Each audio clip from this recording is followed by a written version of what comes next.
Hello everyone. आज हम chapter number 4 share capital and debentures के अमेंडमेंट्स देखेंगे। इसमें दो अमेंडमेंट्स हैं, एक रूल नंबर 4 और सेकंड है रूल नंबर 18 में। रूल नंबर 4 हमने कंप्लीट कर लिया था अपने एक वीडियो में। आज हम रूल नंबर 18 देखेंगे जो हमारे आरटीपी से है। तो स्टार्ट करते हैं। रूल नंबर 18, जो रूल नंबर 18 है इसके सब रूल 7 में ये सब रूल 7 पूरा सब्स्टिट्यूट करना। द फॉलोइंग सब रूल शैल बी सब्स्टिट्यूटेड। तो रूल नंबर 7 पूरा सब्स्टिट्यूट हो चुका है। अब रूल नंबर 7 क्या कहता है? The company shall comply with the requirements with regard to debenture redemption reserve DRR and investment और डिपॉजिट यानी DRF of sum in respect to debentures maturing during the year ending on 31st March of next year। यानी next year 31st मार्च पर जो year and होगा यानी current financial year, next year के 31 मार्च को जो ईयर एंड होगा वो हमारा फाइनेंशियल ईयर ही है। मतलब तो उस फाइनेंशियल ईयर में जो भी डिबेंचर्स मैच्योर हो रहे हैं यानी हमारे करंट फाइनेंशियल ईयर में जो भी डिबेंचर्स मैच्योर हो रहे हैं उनके रेस्पेक्ट में DRR और DRF कैसे क्रिएट और कितना क्रिएट करना है और किस किस को क्रिएट करना है। तो स्टार्ट करते हैं। इसमें 4 पॉइंट्स दिए हुए हैं, A, B और C एंड D। सो 1 से स्टार्ट करते हैं। A पॉइंट क्या कहता है हमें? ये कहता है DRR debenture redemption reserve shall be created out of the profit of the company available for the payment of dividend. यानी DRR किससे बनाना है? उस प्रॉफिट से बनाना है कंपनी के जो पेमेंट ऑफ डिविडेंड के लिए अवेलेबल है। पॉइंट ए हमारा कंप्लीट। इसके बाद हमें बी स्किप कर रहे हैं, अभी सी पे आते हैं direct. C point B skip कर दिया। सी क्या कहता है? In case of partly convertible debentures यानी जो डिबेंचर्स आधे कन्वर्टिबल है, ये अगर डिबेंचर है इतना पोर्शन कन्वर्टिबल, ये पोर्शन नॉन कन्वर्टिबल। तो कहता है अगर पार्टली कन्वर्टिबल डिबेंचर्स हैं यानी जो कन्वर्ट हो जाएंगे आधे या कुछ भी portion, DRR shall be created in respect of non convertible portion of debenture. तो जो डिबेंचर पार्टली कन्वर्टिबल है उसके रेस्पेक्ट में आपको नॉन कन्वर्टिबल जितना पोर्शन है उसके रेस्पेक्ट में DRR बनाना है। तो ये पूरा डिबेंचर है, इसका इतना पोर्शन कन्वर्टिबल इतना नॉन कन्वर्टिबल, तो ये जो नॉन कन्वर्टिबल वाला पोर्शन है इसके रेस्पेक्ट में ही DRR बनेगा। ये सी पॉइंट कहता है हमारा। सी भी डन, ए हो गया, सी हो गया। डी पॉइंट कहता है the amount credited to DRR में जितना अमाउंट क्रेडिट किया आपने shall not be utilised by the company except for the purpose of redemption of debentures. तो ये सिंपल से क्या कह रहा है कि जितना भी अमाउंट आपने DRR में क्रेडिट किया है वो किस लिए यूज होगा? Only use for redemption of debentures. तो ए, सी और डी 3 पॉइंट्स हो गए। अब लास्ट हमारा आता है बी पॉइंट। बी में देखते हैं क्या लिखा हुआ है। यह कहता है the limits with respect to adequacy of DRR and investment और डिपॉजिट। यानी ये क्या है? DRF, DRR और DRF इनके रेस्पेक्ट में कितनी लिमिट्स हैं, किस किस को बनाना है, वो ये बी पॉइंट बताएगा। सबसे पहले इसका क्या कहता है point? DRR is not required for debentures issued by all India financial institutions AIFI regulated by Reserve Bank of India and banking companies for both public as well as privately placed debenture. अब debenture से कोई company कैसे issue कर सकती है? या तो public at large को इशू करेगी या फिर प्राइवेट प्लेसमेंट करेगी। तो कहता है कि AIFI, जो AIFI है और जो ये हमारे बैंकिंग कंपनीज हैं ये दोनों DRR नहीं बनाएगी। ये दोनों DRR नहीं बनाएगी चाहे इन्होंने पब्लिक इशू किया हो डिबेंचर्स का या फिर प्राइवेट प्लेसमेंट किया हो डिबेंचर्स का, दोनों ही केस में ये DRR नहीं बनाएगी। तो ये पॉइंट हो गया। तो AIFI और बैंकिंग कंपनी DRR बिल्कुल नहीं बनाएगी चाहे दोनों में से कोई सा भी केस हो, पब्लिक इशू किया हो डिबेंचर्स का या फिर प्राइवेट प्लेसमेंट किया हो डिबेंचर्स का। नेक्स्ट क्या कहता है? कहता है फॉर अदर फाइनेंशियल इंस्टीट्यूशंस, जो दूसरे फाइनेंशियल इंस्टीट्यूशंस हैं with in the meaning of clause 72 of section 2 of companies act 2013, जो दूसरे फाइनेंशियल इंस्टीट्यूशंस हैं DRR shall be as, DRR कैसा होगा? As applicable to non banking financial companies with reserve bank of India, registered with reserve bank of India. तो हमने ए point में क्या देखा, फर्स्ट पॉइंट में इसके AIFI और बैंकिंग कंपनीज। तो इसके अलावा जो फाइनेंशियल इंस्टीट्यूशंस बच गए हैं उन पे DRR क्या प्रोविज़न एप्लीकेबल होगा, DRR का, उन पे DRR का प्रोविज़न वो एप्लीकेबल होगा जो NBFCs कंपनी पे हैं, NBFCs पे हैं जो रिजर्व बैंक से रजिस्टर्ड है। ठीक है, तो हमने 2 पॉइंट देखे अभी, AIFI और बैंकिंग कंपनी। AIFI और बैंकिंग कंपनीज ये चाहे पब्लिक ऑफर करे डिबेंचर्स का या प्राइवेट प्लेसमेंट करे, दोनों ही केस में इनको नहीं बनाना DRR। और अदर फाइनेंशियल इंस्टीट्यूशंस का NBFC पे डिपेंड करता है, तो ये भी बाद में क्लियर होगा कि NBFC का क्या है। तो अभी ये पॉइंट अभी नहीं हुआ एक तरह से हमारा। थर्ड पॉइंट क्या कहता है इसका, ये आ गया। अभी हमने फर्स्ट पॉइंट में पढ़ा है AIFI और बैंक्स यानी बैंकिंग कंपनीज, इन दोनों को DRR बिल्कुल भी नहीं बनाना। ठीक है, अब थर्ड पॉइंट कहता है फॉर लिस्टेड कंपनी, जो लिस्टेड कंपनी है other than AIFI and banking company, अब इन दोनों को पहले ही एक्सक्लूड कर दिया क्योंकि इनकी बात हमारी पॉइंट 1 में ही होगी, इनको तो बनाना ही नहीं है तो इनको हर जगह एक्सक्लूड करके चलेंगे। अब बाकी जितनी भी लिस्टेड कंपनी बच गई, DRR is not required in the following cases. तो listed companies other than AIFI और बैंकिंग कंपनीज, उनको DRR नहीं बनाना इन केसेस में। अगर पब्लिक इशू किया है लिस्टेड कंपनी ने किसी ने for NBFC registered with reserve bank of India और हाउसिंग फाइनेंस कंपनीज, इन दोनों को नहीं बनाना। तो यानी लिस्टेड कंपनीज में AIFI और बैंकिंग कंपनीज तो हमने पहले एक्सक्लूड कर दी, इनको तो बनाना ही नहीं है। ये लिस्टेड हो या अनलिस्टेड हो, पब्लिक इशू करे या प्राइवेट इशू करे, इन दोनों को नहीं बनाना। अब बात आती है लिस्टेड कंपनीज में, तो इन दोनों को पहले ही एक्सक्लूड कर दिया। ये देखो, ऑल इंडिया फाइनेंशियल इंस्टीट्यूशन हटा दिया, बैंकिंग कंपनीज हटा दिया। अब सिर्फ लिस्टेड कंपनीज की बात कर रहे हैं, तो लिस्टेड कंपनीज कहते हैं लिस्टेड कंपनी को नहीं बनाना अगर पब्लिक इशू करती है। लिस्टेड कंपनी भी या तो पब्लिक इशू करेगी या प्राइवेट प्लेसमेंट ऑफ डिबेंचर करेगी, तो लिस्टेड कंपनी को नहीं बनाना अगर वो पब्लिक इशू कर रही है। NBFC with reserve bank of India registered जो है और हाउसिंग फाइनेंस कंपनीज को, तो यानी NBFC को नहीं बनाना और हाउसिंग फाइनेंस कंपनी को नहीं बनाना। और अदर लिस्टेड कंपनी, ये क्या हुआ, ये तो बाइफर्केशन कैसा हुआ, AIFI और बैंकिंग को नहीं बनाना। इसके अलावा लिस्टेड कंपनीज में कहा उसने कि NBFC को नहीं बनाना जो NBFC लिस्टेड है, और हाउसिंग फाइनेंस कंपनी को नहीं बनाना जो लिस्टेड है। और कहता है फिर इसके अलावा जो लिस्टेड कंपनीज रह गई उनको भी नहीं बनाना। तो इसने सिंपल सा क्या कहा है, किसी भी लिस्टेड कंपनी को DRR नहीं बनाना है अगर वो पब्लिक इशू कर रही है तो। पब्लिक इशू में अदर लिस्टेड कंपनीज आ गया ना, NBFC और हाउसिंग फाइनेंस कंपनीज, कहता है इनको तो बनाना ही नहीं है, और इनके अलावा जो लिस्टेड कंपनी बचती है उसको भी नहीं बनाना। तो लिस्टेड कंपनी किसी को भी DRR नहीं बनाना, और AIFI और बैंकिंग कंपनीज को तो बनाना ही नहीं है, चाहे वो कुछ भी करें, लिस्टेड हो या अनलिस्टेड हो, या पब्लिक इशू करे प्राइवेट इशू करे, वो हमने फर्स्ट पॉइंट में एक्सक्लूड कर दिया। तो किसी भी कंक्लूजन क्या निकलता है इस पॉइंट का, कि किसी भी लिस्टेड कंपनी को DRR नहीं बनाना अगर वो पब्लिक इशू कर रही है तो।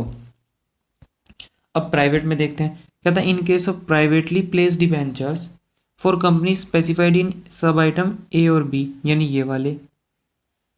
तो यहाँ पे क्या लिखा था, not required, DRR not required अगर प्राइवेटली प्लेस्ड हैं डिबेंचर्स, तो A और पॉइंट B में जो आइटम्स लिखे हुए हैं उनको नहीं बनाना।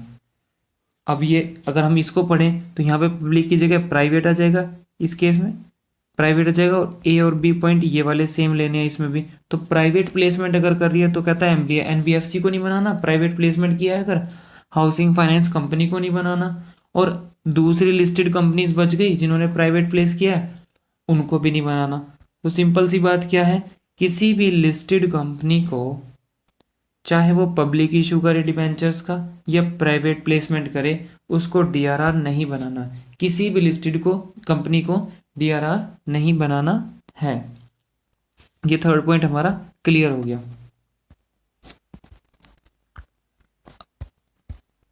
नेक्स्ट आता है अनलिस्टेड कंपनीज के बारे में। फोर्थ पॉइंट अनलिस्टेड कंपनी के बारे में बताता है। तो AIFI और बैंकिंग कंपनीज यहाँ पे फिर एक्सक्लूड कर दिए क्योंकि ये पॉइंट 1 में ही क्लियर हो गया। ये चाहे लिस्टेड हो या अनलिस्टेड हो, पब्लिक इशू ऑफ डिबेंचर करे, प्राइवेट प्लेसमेंट करे डिबेंचर्स का, इनको तो बनाना ही नहीं है DRR। अब इसके अलावा अदर लिस्टेड कंपनीज का देखते हैं अब क्या कहता है। कहता है अदर लिस्टेड कंपनीज में for NBFC registered with RBI and for housing finance companies registered with national housing bank, तो यानी एनबीएफसी और housing finance companies, DRR is not required in case of privately placed debentures. Private placement के बारे में बताया। तो ये कहता है कि एनबीएफसी और हाउसिंग फाइनेंस कंपनी को, एचएफसी को, प्राइवेट प्लेसमेंट में नहीं बनाना। फिर क्या कहता है, अदर अनलिस्टेड कंपनी, जो इन दोनों के अलावा बच गई, the adequacy of DRR reserve shall be 10% of the value of outstanding debentures. अब अनलिस्टेड कंपनीज में इसने क्या कहा, एआईएफआई और बैंकिंग को तो हटा दो। तो कहता है एनबीएफसी को और हाउसिंग फाइनेंस कंपनी को प्राइवेट प्लेसमेंट कर रहे हैं अगर ये, तो नहीं बनाना। अगर प्राइवेट प्लेसमेंट कर रहे हैं तो नहीं बनाना। तो यानी अगर एनबीएफसी और housing finance company public issue कर रहे हैं तो डिबेंचर्स का, तो उनको बनाना है, क्योंकि वहाँ पे साइलेंट है। अगर प्राइवेट प्लेसमेंट का मना किया, पब्लिक का कुछ नहीं कहा, तो पब्लिक में बनाना है। तो एनबीएफसी अगर अनलिस्टेड है और हाउसिंग फाइनेंस कंपनी अनलिस्टेड है, तो उसको प्राइवेट प्लेसमेंट डिबेंचर्स में डीआरआर बनाना है। अदर अनलिस्टेड कंपनीज हैं उनको 10% बनाना है। जो अदर अनलिस्टेड कंपनीज हैं उनको 10% बनाना है। अब यहाँ पे क्लैरिफाई नहीं किया कि प्राइवेट प्लेसमेंट, जैसे यहाँ पे प्राइवेट प्लेस डिबेंचर्स लिखा हुआ है कि प्राइवेट प्लेसमेंट में नहीं बनाना, यहाँ पे क्या लिखा है, अदर अनलिस्टेड कंपनीज को 10% बनाना है। तो प्राइवेट हो या पब्लिक हो, दोनों ही केस में बनाना है। तो फाइनल कंक्लूजन क्या निकलता है, अगर एनबीएफसी और हाउसिंग फाइनेंस कंपनी अनलिस्टेड है, अनलिस्टेड के केस में देखो, लिस्टेड के केस में तो ये रहा, लिस्टेड के केस में हमने देख लिया किसी को भी डीआरआर नहीं बनाना है, एनबीएफसी हो, हाउसिंग फाइनेंस कंपनी हो या और कोई भी हो, और इनका पब्लिक इशू हो या फिर प्राइवेट प्लेसमेंट हो, तो इनको तो बनाना ही है लिस्टेड को। अगर अब लिस्टेड कंपनीज की बात हुई फिर, तो लिस्टेड कंपनीज के केस में क्या कहता है, कहता है लिस्टेड कंपनी के केस में एनबीएफसी और हाउसिंग फाइनेंस कंपनी अगर प्राइवेट प्लेसमेंट कर रही है तो उनको नहीं बनाना, तो यानी पब्लिक कर रही है तो उनको बनाना है। यानी एनबीएफसी और हाउसिंग फाइनेंस कंपनी अगर पब्लिक इशू कर रही है डिबेंचर्स का, तो उनको बनाना होगा डीआरआर। और इनके अलावा जो दूसरी अनलिस्टेड कंपनी बन गई उनको 10% बनाना है, तो वो चाहे पब्लिक को करें या प्राइवेट प्लेसमेंट करें, दोनों ही केस में उनको 10% बनाना है। नेक्स्ट, अब ये था डीआरआर का। डीआरआर का पॉइंट बता दिया हमें इसने। फर्स्ट पॉइंट में एआईएफआई और बैंकिंग कंपनीज को नहीं बनाना। सेकंड में कहता है कि जो दूसरे फाइनेंशियल इंस्टीट्यूशंस बच गए उनके ऊपर एज ए कैसा एप्लीकेबल होगा डीआरआर का प्रोविजन, जैसे एनबीएफसी पे एप्लीकेबल होता है। और एनबीएफसी का हमने देख लिया, अगर एनबीएफसी का यह प्रोविजन है और इसमें दिया हुआ है लिस्टेड और अनलिस्टेड का, लिस्टेड का और अनलिस्टेड का यहाँ पे दिया हुआ है। फिर इसने हमें लिस्टेड कंपनीज के बारे में बता दिया और अनलिस्टेड के बारे में बता दिया डीआरआर कैसे बनाना है। अब डीआरआर के प्रोविजन कंप्लीट हो गए। अब फिर आता है डीआरएफ। डीआरएफ कैसे बनेगा, कहता है in case of a company is covered in item A और item B of sub clause 3 of clause B और आइटम बी। ये क्या कह रहा है, in case of company is covered item A और item B of sub clause 3। Sub clause 3 का जो आइटम ए है और आइटम बी है, सब क्लोज 3 का आइटम ए और आइटम बी, इनके रेस्पेक्ट में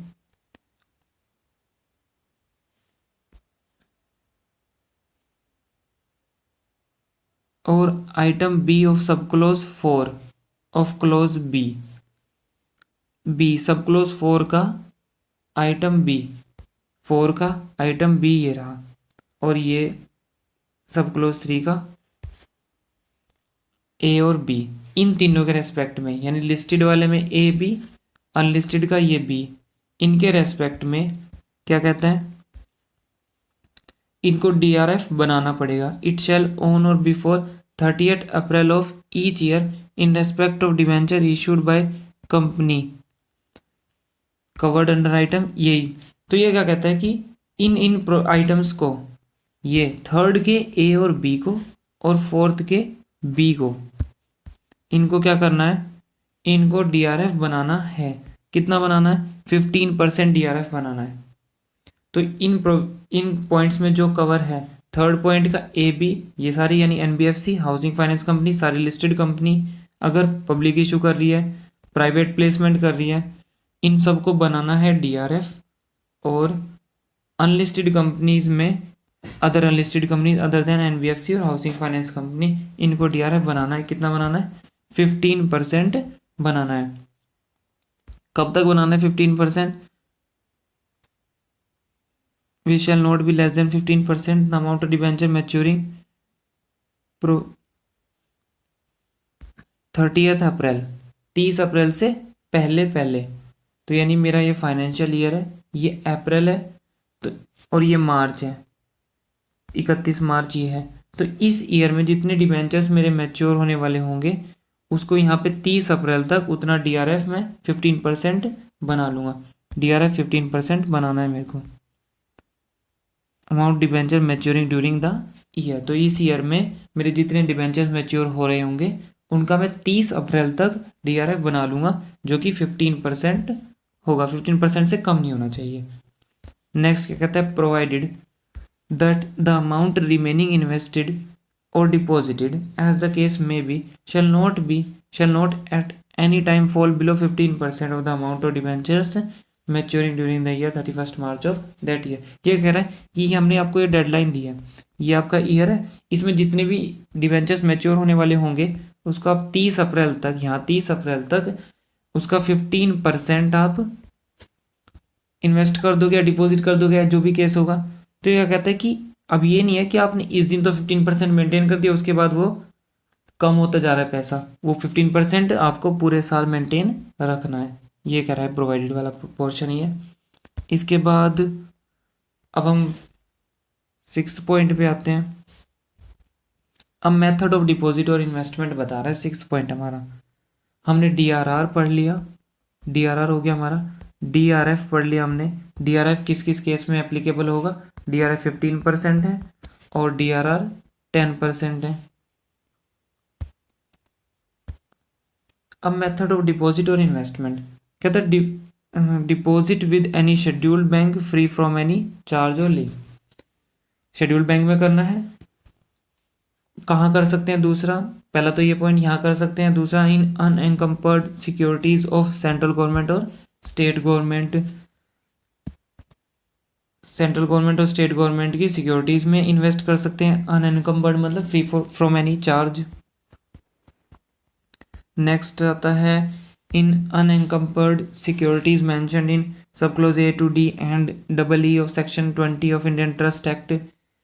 फिर D point in unencumbered bonds issued by any other company which is notified under सब close F of 20 of Indian Trust act 1882। तो यहाँ हम डिपॉजिट कर सकते हैं अपना अमाउंट या इन्वेस्ट कर सकते हैं। Provided that the amount invested और deposit as above shall not be used for any purpose other than for redemption और debenture maturing during year referred above. तो यह कह रहा है कि सिर्फ रिडम्पशन और डिबेंचर्स के लिए यूज करना है इस अमाउंट को। और अब हम इस पूरे प्रोविज़न को एक चार्ट के थ्रू देखेंगे। सो ये है हमारा बी पॉइंट का चार्ट। हम देखते हैं डीआरआर और डीआरएफ टेबुलर फॉर्म में। सबसे पहले क्या था?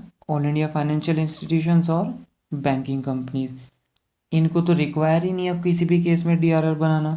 तो पब्लिक इशू हो या प्राइवेट प्लेसमेंट हो, इनको नॉट रिक्वायर्ड। फिर अदर फाइनेंशियल इंस्टीट्यूशंस पे डीआरआर के वो प्रोविज़न एप्लीकेबल होंगे जो एनबीएफसी पे एप्लीकेबल होते हैं। DRR as applicable to NBFC, इनके ऊपर एनबीएफसी के प्रोविजंस एप्लीकेबल होंगे। ठीक है। थर्ड आती थी फिर हमारी listed company other than one, यानी एआईएफआई को छोड़ के और बैंकिंग कंपनीज को छोड़ के। तो जो लिस्टेड कंपनीज हैं, लिस्टेड कंपनीज में हमने क्या देखा था? किसी भी लिस्टेड कंपनी को नहीं बनाना। तो नॉट रिक्वायर्ड, ये सब जगह नॉट रिक्वायर्ड ही है यहाँ पे। तो इसके बाद अनलिस्टेड कंपनी जो बच गई हमारी अदर देन वन, एआईएफआई तो हर जगह एक्सक्लूड कर देते हैं। तो इसमें एनबीएफसी और एचएफसी को अगर पब्लिक इशू कर रही है तो 10% बनाना है, प्राइवेट प्लेसमेंट कर रही है तो रिक्वायर नहीं है। दूसरी जो अनलिस्टेड कंपनीज हैं उनको दोनों ही केस में 10% डीआरआर बनाना है। तो एनबीएफसी और एचएफसी अगर पब्लिक इशू कर रही हैं तो बनाना है। पब्लिक इशू किया एनबीएफसी एचएफसी ने 10% बनाना है, प्राइवेट में नहीं बनाना। और अनलिस्टेड कंपनी जो हैं उनको तो दोनों ही केस में सारों में बनाना है। इसके बाद डीआरएफ के प्रोविज़न की बात करते हैं तो डीआरएफ का हमने पढ़ा था सिर्फ 3 जगह। एक तो थर्ड के दोनों पॉइंट्स में एप्लीकेबल है, यानी थर्ड पॉइंट पे तो पूरे पे एप्लीकेबल है, और फोर्थ के सिर्फ सेकंड पार्ट पे एप्लीकेबल था। तो डीआरएफ देख लेते हैं। डीआरएफ थर्ड के पूरे थर्ड पॉइंट पे एप्लीकेबल है और फोर्थ के सिर्फ सेकंड पार्ट पे एप्लीकेबल है। DRF NBFC, HFC, other listed company, इनको बनाना है 15-15%, और जो हमारी अनलिस्टेड कंपनीज हैं अदर देन एनबीएफसी और एचएफसी, उनको से 15% डीआरएफ बनाना है। और डीआरआर कैसे बनता है? डीआरआर बनता है 10% ऑफ टोटल आउटस्टैंडिंग डिबेंचर, जितने भी डिबेंचर आउटस्टैंडिंग है उनका 10% डीआरआर में ट्रांसफ़र कर दो, डीआरआर में होना चाहिए। और डीआरएफ कैसे बनता है? 15% of debenture maturing during current year, जो इस साल मैच्योर होने वाले हैं उसका 15%, और 30% तक बनाना होता है। ये मेरा फाइनेंशियल ईयर, तो इस साल में जितने भी डिबेंचर्स मैच्योर होने वाले हैं यहाँ 30 अप्रैल तक, उनका 15% मैं डीआरएफ में डाल दूंगा। This was all about amendment of rule number 18 जो सब क्लोज 7 में आई थी। Thank you.